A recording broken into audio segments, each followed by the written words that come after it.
Mga everyday na gawain ko bilang isang nanay, asawa at content creator. Hello mga Marites! Pagkagising ko, dumiretso agad ako dito sa tindahan para makabili ng aalmusalin namin dahil naubusan na kami ng stock sa ref. Ay Diyos ko, napakamahal na mga bilhin. Ngayon yung isang daan ko parang 10 piso na lang.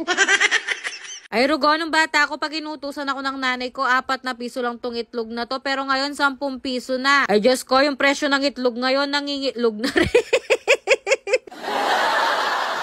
Sino naman kasing nagpausong malaga yung almusal? Ko, sa hirap ng buhay ngayon, parang pwede nang hintayin yung lunch para isang kain na lang. Ay, Diyos ko, para naman makatipid tayo, Nedjo. Sinobra kaya tako ripo, Jo. Pero syempre, sabi nga nila, pinaka-importanting meal ang almusal. Dahil nga mapagmalak kong asawa, ay syempre, pagluluto ko ng almusal yung asawa, tanak ko, Nedjo.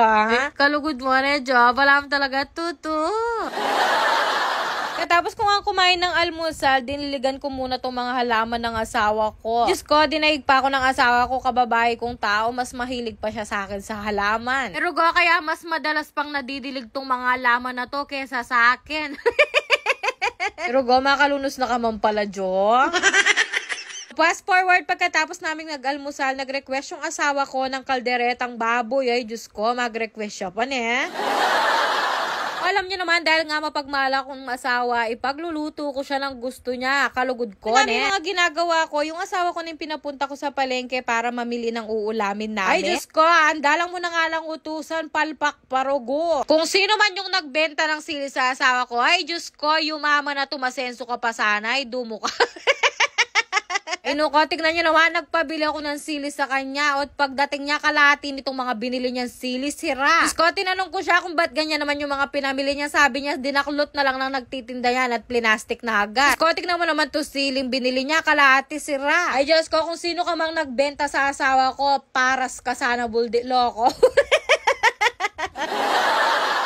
Ayan, sa mga nagtitinda dyan, yan yung itsura ng asawa ko. Baka sakali ikaw yung nagbenta ng sili. Ay, baka lawen may itsura yung asawa ko da.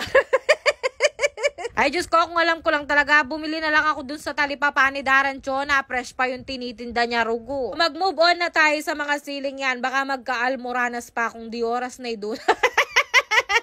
Dahil nga nagre-request ng kalderetang baboy yung asawa ko, kahit hindi ko alam lutuin to, ay Diyos ko, lulutuin ko ng buong pagmamahal para sa kanya. Ay, kalugod mo na dyan.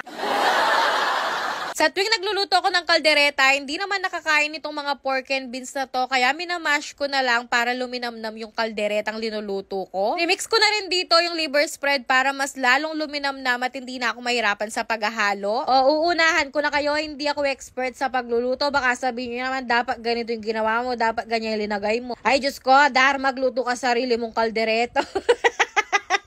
Nung okay na yung sauce na ginawa ko, linagay ko na rin tong inadobo kong baboy para maluto na rin at tumanggap na rin ng lasa. Lagay ko na rin tong mga prinito kong carrots at patatas dahil malapit na nga rin maluto itong kaldereta. Naglagay lang din ako ng kaunting sili para merong konting sipa ng anghang. Ay grabe, panalo tong kaldereta ko at talaga namang napakalinam na. Ay, totoo, Jo.